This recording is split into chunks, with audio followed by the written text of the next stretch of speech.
So David Gilmour snubs that 1970s Floyd material. In terms of his set list, I think this could be quite exciting.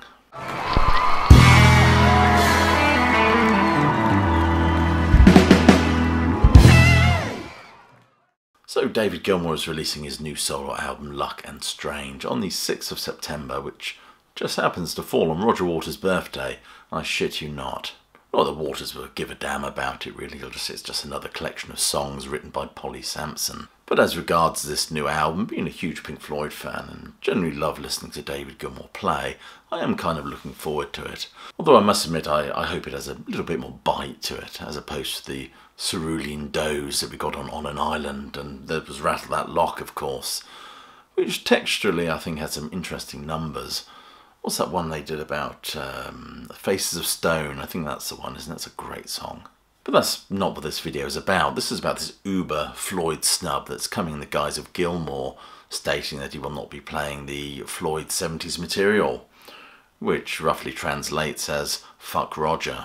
Almost as if he wants to eradicate Roger Waters, which is kind of problematic in some respects because the stratospheric success that Floyd experienced in the 1970s, a large part of that is Roger Waters' writing and conceptual nows.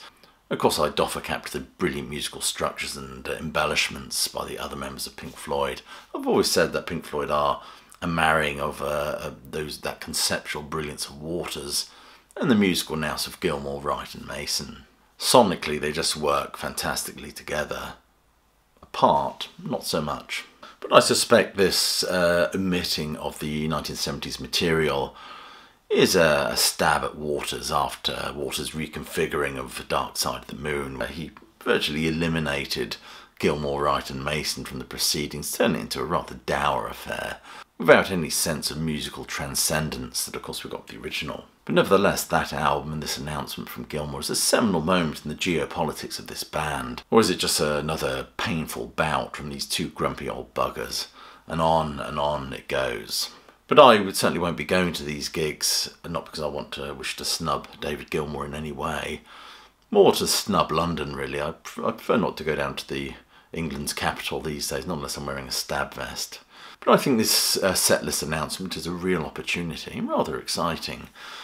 I'll be honest with you, I really don't need to hear Gilmour play Shine On You Crazy Diamond Money and Comfortably Numb and Wish You Were Here and all that stuff ever again, to be honest with you. These are songs that are being churned out by Floyd tribute bands up and down the country as we speak. So it leaves us wondering in terms of what the set list may be.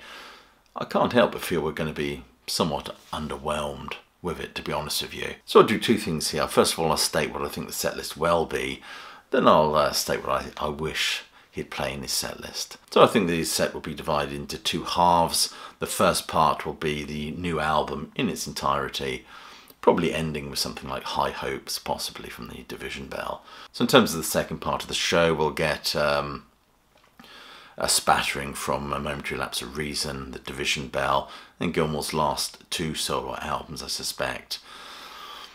I suspect we'll get Astronomy Domine, which always goes down well live, and it's a welcome addition to the set.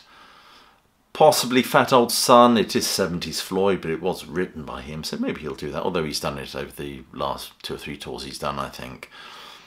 Remember a Day he might do as a tribute to Richard Wright. That'd be nice. But that'd be largely it, I think. I mean, in the advert for the tour, they do have Gilmour playing Comfortably Numb, so I think possibly he'll do that despite his protestations about playing Floyd 70s material. So in terms of my wished for set list, which as I said, this has the potential to be rather exciting, I would use the first half of the show to showcase my new material and solo material from the last 2 albums. That's what I would do. Don't play the whole album in its entirety, just pick 4 favourite songs off it, or you consider the 4 best songs that would work live, and play those, along with a spattering from On an Island and Rattle That Lock. Perhaps end that set with High Hopes. So in terms of the second half of the set, I'll start off with Astronomy Domine, for the reasons of just giving. It's a wonderful opener. And you know, a doff for the cap to, well-deserved doff for the cap to Sid, I think. I would perhaps play Fat Old Son, because I love it personally, but I'd understand if he dropped it from the set. He has played it on the last 2 tours after all. Remember a Day would be a wonderful little tribute to Richard Wright, and he played it on Jules Holland a few years ago. A couple of Sid numbers might be interesting. He's often done reinterpretations of Sid numbers. I think that'd be quite fun. From Momentary Lapse of Reason, I'd love to hear him play yet another movie. Sorrow, perhaps. The Division Bell, maybe High Hopes. He's ended the first set with that, I think. But possibly What Do You Want From Me, Marooned, followed by some solo material. No, I don't mean solo material from his last, well, will be 3 albums, but from that first album in '78 and About Face. Fantastic. I'd love to hear him play There's No Way Out of Here, Short and Sweet, then Until We Sleep, Murder, and the brilliant You Know I'm Right, which is pertinent here as it was a song written as a riposte to Roger Waters. I'd also like to hear him play Poles Apart from the Division Bell, and then end with 2 upbeat numbers which would help facilitate a fantastic light show, which would be Take It Back and One Slip. And that would be my set list for David Gilmour on this tour. Anyway, let me know what you think of that. What would your ideal set list be from Gilmour, bearing in mind that he said really no 70s Floyd, although I doubt if he's going to stick to that. I still suspect we'll get Comfortably Numb maybe, and Money perhaps.